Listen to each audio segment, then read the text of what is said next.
Desde que foi eleito presidente da Argentina, no final de 2023, Javier Milei tem se empenhado para cumprir uma das principais promessas de campanha dele: atingir o superávit. Essa meta foi finalmente alcançada em março desse ano e anunciada com animação pelo Milei. Mas a novidade não foi bem recebida por muitos analistas. Isso porque a pobreza avançou exponencialmente na Argentina e hoje afeta cerca de 1 milhão de novos argentinos por mês. Além disso, o Milei não mediu esforços para cumprir essa promessa e passou a tesoura em verbas importantes do governo, num plano econômico que ficou conhecido como Motosserra. Os cortes afetaram principalmente o setor público, em especial as universidades do país. Como forma de contra-ataque, mais de 1 milhão de argentinos foram para as ruas protestar contra os ajustes no orçamento. Em uma entrevista do Milei durante a campanha eleitoral, ele chegou a questionar a importância da educação pública e gratuita, afirmando que a educação não é um direito, porque alguém tem que pagar. Segunda-feira, 29 de abril de 2024.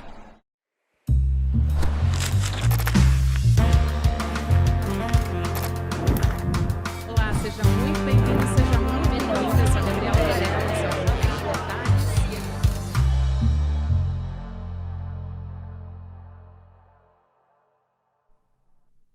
Olá, seja muito bem-vindo, seja muito bem-vinda. Eu sou a Gabriela Varela e esse é o Videocast em Detalhes. E aqui, você já sabe, sempre com um convidado ou uma convidada, a gente analisa uma temática, uma notícia importante do momento. A gente conversa hoje sobre o cenário econômico, político da Argentina e como que estão as manifestações por lá.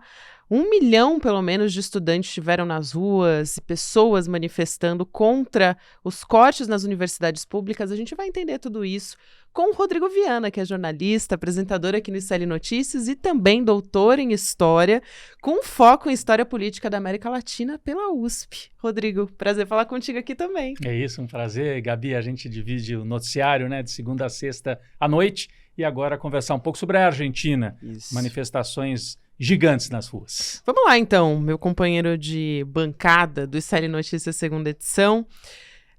A gente tem um cenário de 1 milhão de pessoas nas ruas. As imagens são impressionantes, né? Dos estudantes justamente fazendo esse protesto contra os cortes nas universidades públicas, como eu disse, em Buenos Aires. Qual que é o cenário que a gente tem nas escolas? E o que aconteceu? Como foi o clima nas ruas? Então, Gabi, é importante primeiro a gente ver a manifestação foi puxada pelos estudantes, mas as imagens mostravam, e eu achei isso muito interessante, os pais, as mães, às vezes até os avós foram também para a rua. Alguns deles lembrando que puderam estudar, eram filhos de operários, filhos de trabalhadores, e estudaram porque a Argentina tem uma tradição de todos os países da América Latina, é aquele que mais investiu na universidade pública.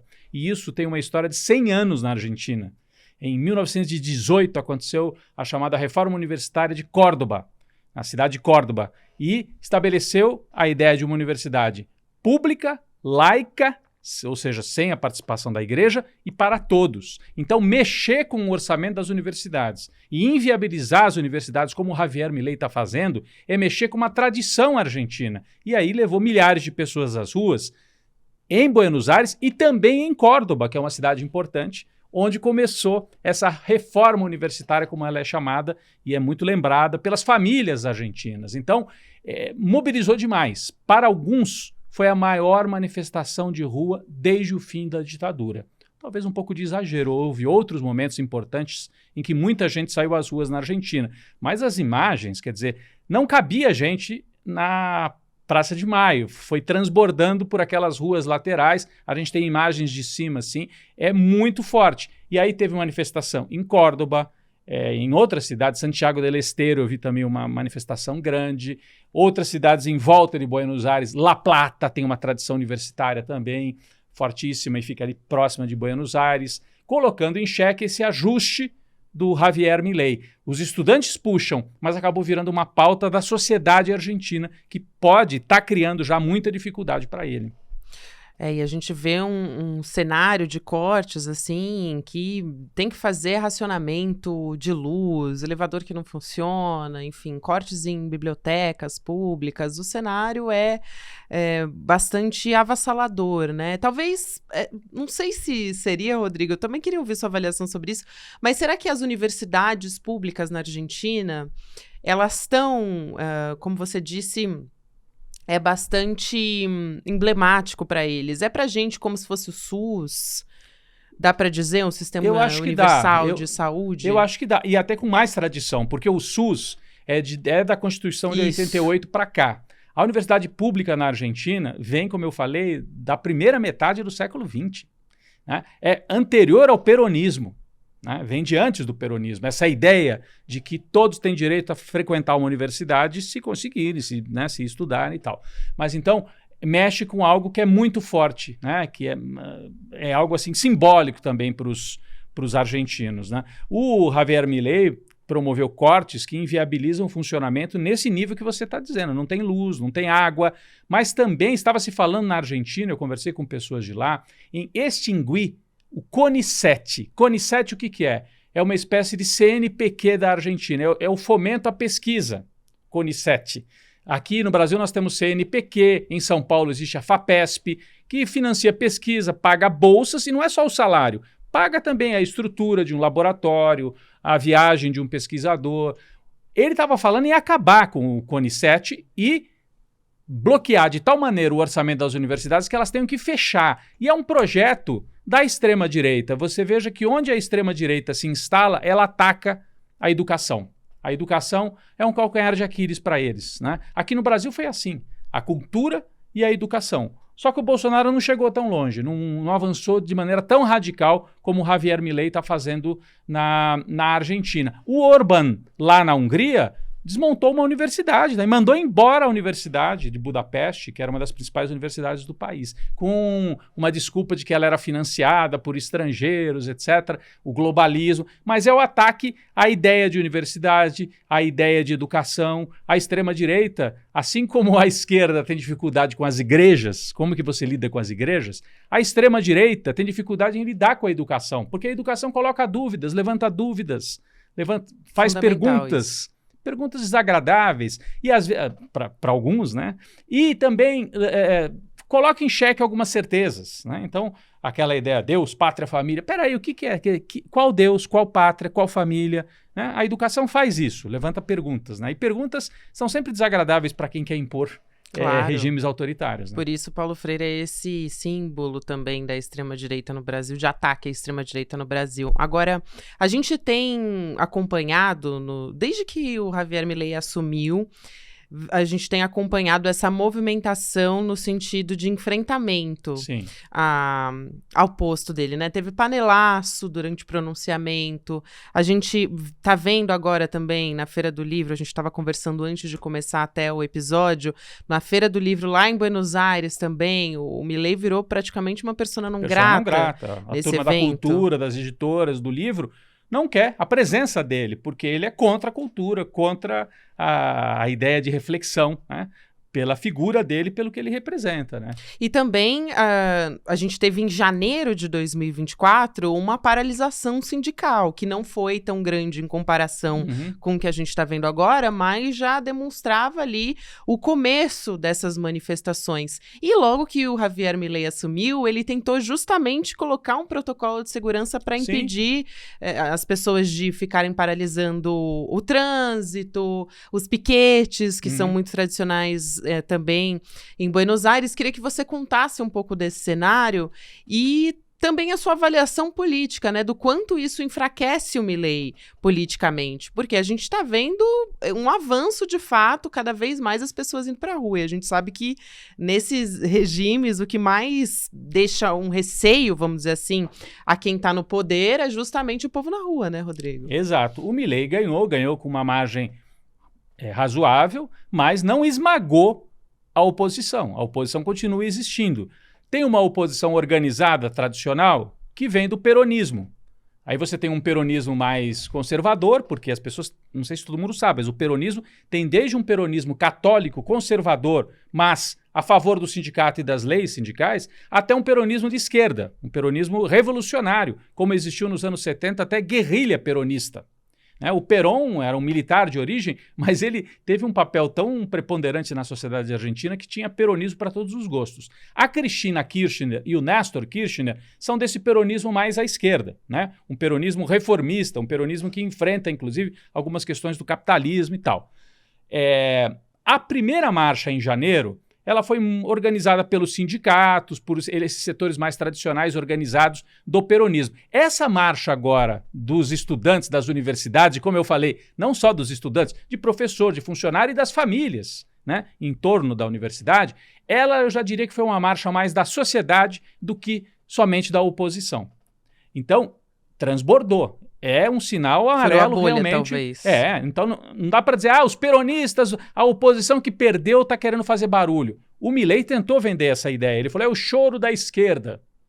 Mas não dá para simplificar e dizer que foi só isso. Quando a gente olha as imagens, 1 milhão de pessoas na rua, não é só o setor mobilizado. A Cristina Kirchner foi para a rua, tem até uma imagem bonita. A Cristina sai no balcão, como eles dizem lá, numa sacada do prédio onde ela trabalha, com um blusão da Universidade de La Plata, porque foi onde ela estudou. Ela e o Néstor se conheceram, aliás, na universidade, foram do movimento estudantil na universidade. Então, os estudantes levaram para ela e ela, estou aqui como uma ex-universitária da Universidade de La Plata. Então, ela participou, mas não dá para dizer que foi uma marcha puxada pela Cristina Kirchner. Não, é uma marcha... E isso é que é perigoso para o Milei. Essa faísca que virou, não é algo dos sindicatos. É o peronismo que está derrotado. Não, é algo da sociedade que está resistindo. Então, a avaliação política que a gente pode fazer é essa. E, Gabi, se você me permite, claro. O Milei tenta vender a seguinte ideia. Um presidente, ele se apresenta como ultralibertário. Na verdade, ele é do movimento neofascista. A diferença é que o fascismo no século XX tinha um lado assim de Estado forte. O Milei, ele propõe praticamente a destruição do Estado argentino. É como se a Argentina abdicasse de ter programa social, de ter ministério, de ter programa de obras públicas e virasse quase que uma colônia dos Estados Unidos. Ele até foi encontrar representante militar dos Estados Unidos para abrir espaço para uma base dos Estados Unidos na Argentina. É algo assim que mexeu muito com os brios também. Mas ele, do lado da economia, ele diz, temos que fazer isso, porque foram 50 anos de peronismo, muito Estado, e não deu certo. É mentira. Nesses últimos 50 anos, a Argentina já tentou por 3 vezes implantar um programa neoliberal nessa mesma linha que o Milei está tentando, de destruir tudo, acabar com programas, acabar com a indústria, acabar com as empresas argentinas e virar só um país agroexportador. 3 vezes. A primeira na ditadura. A gente olha para a ditadura. No Brasil, foi uma ditadura com o Estado presente, com empresas estatais. Na Argentina, não. Os militares, além de toda a repressão do banho de sangue, o ministro da Economia, Martínez de Hoz, um civil que era ultra neoliberal e arrebentou com a indústria argentina e não deu certo. Terminou com hiperinflação e com a economia quebrada e a ditadura saiu com o rabo entre as pernas e a Argentina com hiperinflação, primeira vez.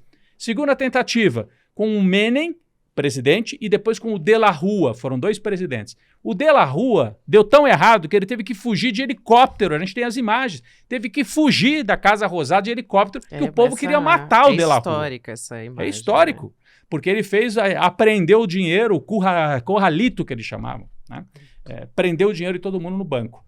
E a terceira tentativa é agora, com o Macri, foi presidente por 4 anos, perdeu, não conseguiu implantar o programa liberal, não deu certo. Veio um peronista, o Fernandes, também teve a pandemia, um governo que teve muitos problemas. Agora vem o Milei e fala, eu pela primeira vez vou fazer um programa liberal na Argentina. Não é verdade, já foi tentado e não deu, não funcionou. Aliás, os governos mais liberais na Argentina ou foram debaixo de ditadura ou não terminam. O presidente tem que sair fugido, como aconteceu com o De la Rúa. Não sei se vai ser esse o fim do Milei, mas ele está perdendo apoio e está com dificuldades, inclusive no Congresso, para aprovar as medidas dele. Pois é, tá aí um outro ponto que a gente tem que entrar também. A gente tinha, por exemplo, uma das medidas que o Milei queria implementar, né, Rodrigo, justamente no Congresso, E é nesse sentido, né? Aquela tal da lei ônibus, né? Prevendo superpoderes para o Javier Milei e tal. E quando ele assumiu, acho que uma das primeiras coisas que se falava é, olha, ele ganhou, até você falou aqui, ele ganhou com ampla maioria, mas também não é assim, não é como se ele tivesse ali com o Congresso super alinhado com ele, vai enfrentar muita dificuldade.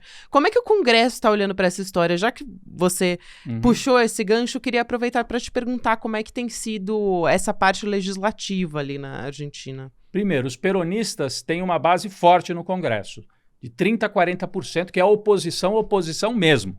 O Milei, o partido do Milei, tem entre 20% e 30%, não chega a 30% do Congresso argentino. E aí tem uma turma assim no meio do caminho, que é a União Cívica Radical, que é um partido de centro-direita, mas não é fascista, muito longe disso. Tem inclusive setores democráticos e tal. União Cívica Radical. Alguns votaram no Milei para derrotar o peronismo, mas não são radicais nesse ponto do Milei. Então, na hora que ele apresentou essa lei ônibus, que dava a ele plenos poderes, dava também poderes na área de segurança pública para impedir manifestações, acabava com vários órgãos públicos na canetada, né? Era uma lei gigantesca, era um pacote, na verdade, um pacotaço, né, como eles dizem lá. Não passou. Não passou. Teve que voltar a estaca zero. Ele hoje não tem apoio suficiente para implantar o programa. Ele está tentando criar um fato consumado e talvez levar a Argentina para um caos tão grande que ele diga assim, agora ou dolariza ou vai explodir o país. Então, me parece que essa extrema-direita, em parte, aposta nisso, da destruição. O Bolsonaro, quando ganhou, falou isso. Antes de construir, nós vamos destruir. E ele tentou destruir a cultura brasileira, as universidades, a escola, o sistema de vacinação, o SUS, alguns aspectos simbólicos da presença do Estado no Brasil, né? E criar uma ideia, cada um por si, virem-se, o Estado não pode ficar cuidando de todo mundo, nós vamos cuidar só da segurança e os empresários é que tocam para frente, sem direitos sociais, sem direitos trabalhistas. Olha, no Brasil não conseguiu implantar isso, foi só até um certo ponto. E na Argentina está com muita dificuldade também, até porque não tem, eu diria até que o Bolsonaro tinha mais apoio no Congresso do que o Milei tem na Argentina. Então ele vai passar por muita dificuldade para conseguir aprovar as leis, os pacotes que ele queria. E sobre essa questão da segurança pública, né? Você lembrava, no começo do governo, ele baixou lá uma normativa, um protocolo, que era da Patrícia Bullrich, que é a ministra de Seguridade, né, de Segurança, dizendo que não podia ter manifestação que parasse as vias públicas, que as pessoas seriam presas. Isso aí virou letra morta. Como é que você impede 1 milhão de pessoas de circular? Não pode porque vai parar as ruas. As ruas foram paradas. Os argentinos tomaram as ruas. 1 milhão de pessoas. 1 milhão, não tem como. Não, dá licença, o senhor vai ficar só na calçada. Gente, é manifestação massiva, que é a tradição argentina. Eram colunas e colunas e colunas de manifestantes chegando de várias universidades. É um negócio realmente impressionante. E as pessoas falam, no Brasil a gente não se manifesta tanto. Realmente, eles têm uma tradição maior de ir para a rua. É curioso Chega isso. a ser inspirador você ver as imagens. São inspiradoras. Mas é curioso que quando você fala com os argentinos, eu uma vez fui para a Argentina e falei justamente isso lá para um argentino, né? Nossa, vocês são tão patriotas, vocês se mobilizam tanto, né? Vocês são nacionalistas. Eu falei, não, nacionalistas são vocês, que não deixaram vender a Petrobras, não deixaram vender o BNDES, o Banco do Brasil, a Caixa Econômica, porque lá eles foram mais radicais, eles venderam tudo. A Argentina é assim, vai para um lado, vai para o outro, vai para um lado. Eles são muito fogosos, assim, né? Então, você tem um partido de centro-esquerda, tem um programa. O de direita vai para o programa oposto e desmonta tudo.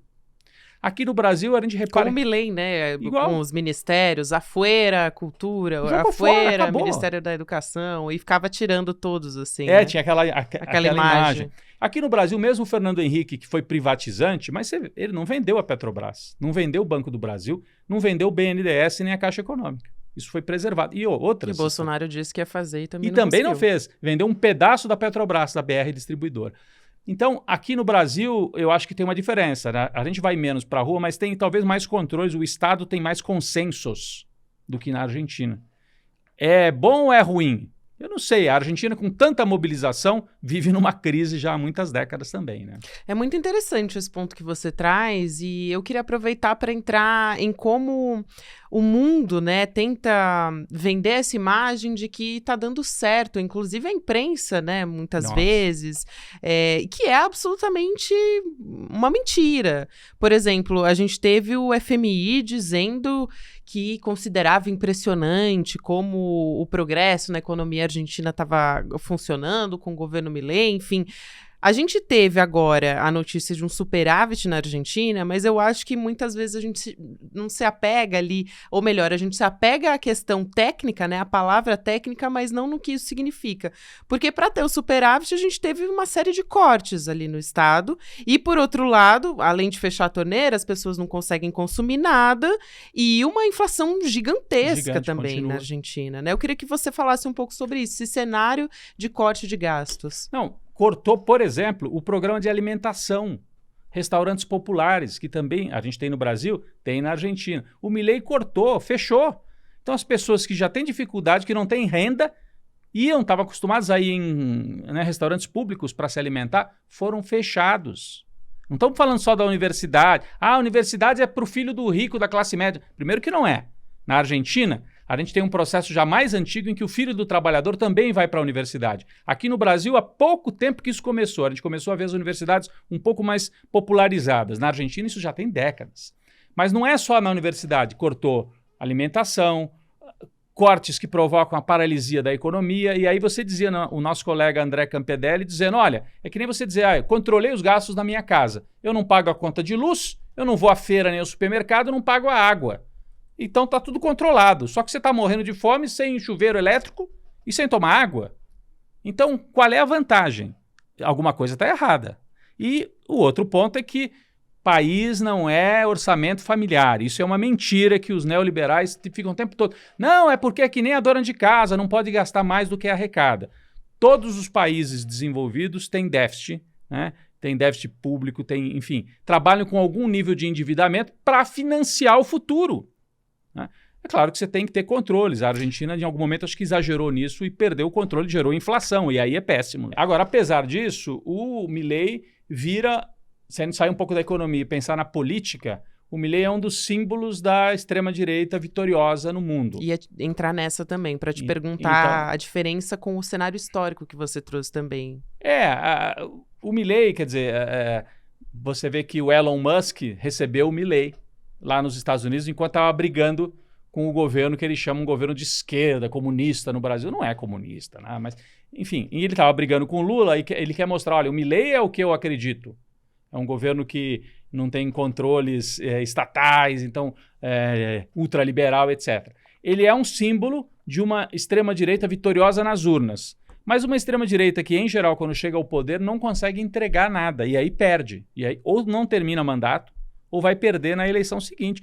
Vamos lembrar que o Bolsonaro, que foi eleito com um programa também prometendo vender tudo, privatizar. Primeiro que ele não cumpriu. Paulo Guedes não vendeu, não privatizou tudo. Perdeu. É o único presidente, depois da Constituição de 88, que não conseguiu se reeleger. O Macri, na Argentina, que também era de direita liberal, fez um programa ultraliberal, não conseguiu se reeleger.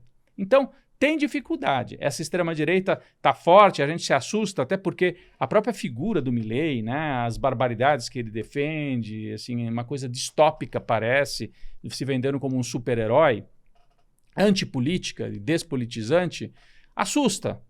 Mas falta substância. E acho que eles apostam justamente nisso.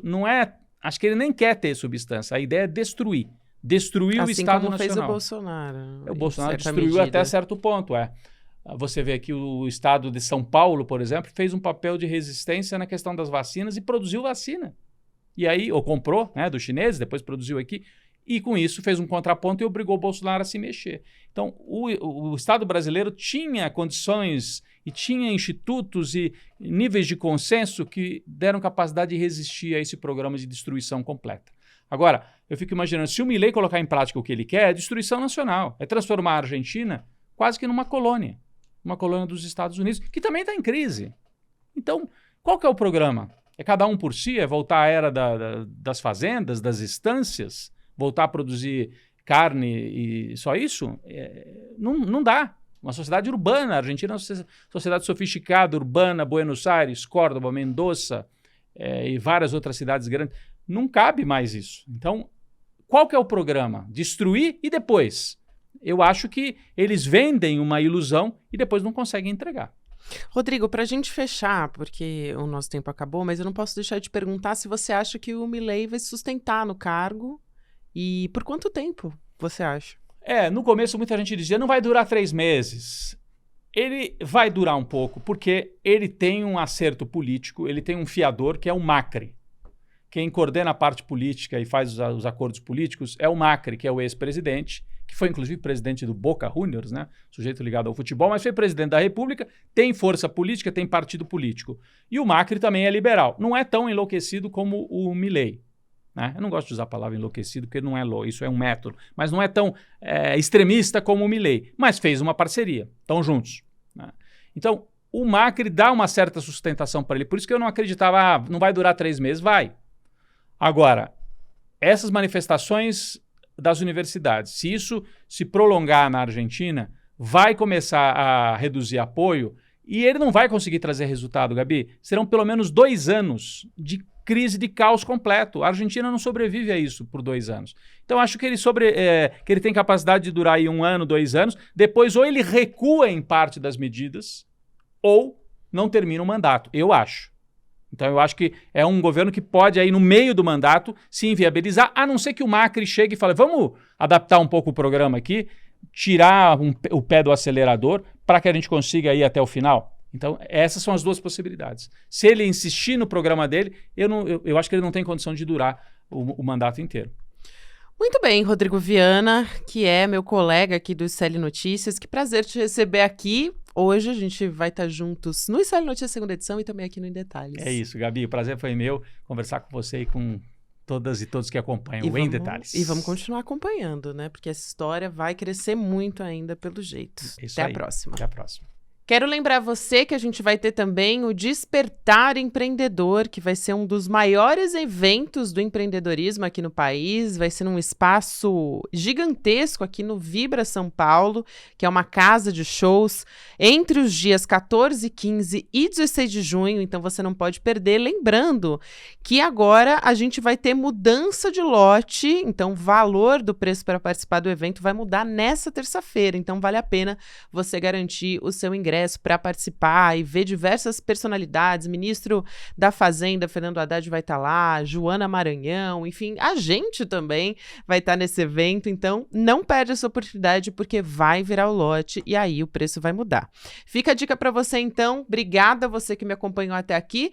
Próximo episódio vai ao ar às 10h30 da manhã, ao vivo no YouTube, por onde você acompanha toda a nossa programação. Você fica agora com o Mercado Investimentos, depois tem Rolê ICL e 6 horas da noite tem ICL Notícias segunda edição. Tchau, até amanhã. A gente está fazendo história, construindo a maior comunidade de empreendedorismo e negócios do Brasil, hackeando o sistema e vencendo eles nas regras deles. Mas isso tudo é só o começo, porque agora chegou a hora de despertar.